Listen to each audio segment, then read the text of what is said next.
Why is managing fear an important skill for motorcyclists to have? Well, I'll start by saying that it is a skill to be able to manage fear. Some of us may be more practiced at it than others, but it's a skill that we can grow and develop over time, and it goes hand in hand with our skills progression as riders. The first reason, and I think the most important reason, which I've mentioned before, is about our own enjoyment and satisfaction with riding, no matter what sort of riding we're doing. If we're in a headspace where we're constantly worried or afraid and we don't have skills to manage it, ultimately we're not going to enjoy our time on the bike. So having skills and abilities to be able to manage fear will ultimately improve the satisfaction that we get from motorcycling. The second reason, and it applies to all sorts of motorcycling, but I think particularly anything that's competitive, is about our performance on the bike. We cannot give 100% of ourselves to something and perform at our best if our mind is preoccupied elsewhere.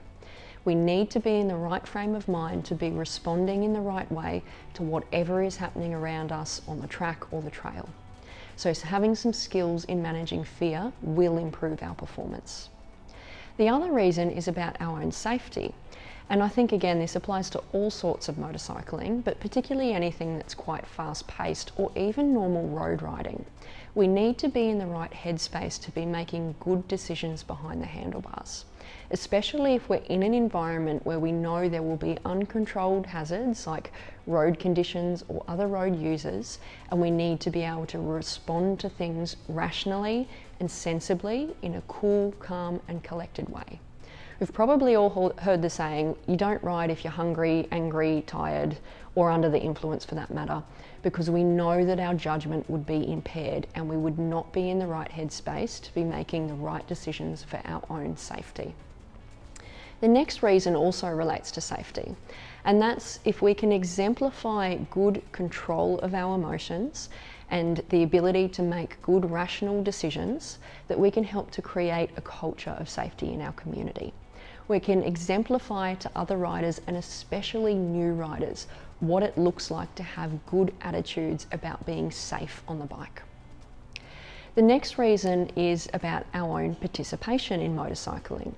That we're much more likely to engage in motorcycling, to go on those rides, whether it's on our own or in a group, if we feel confident and we're not battling fear the whole time.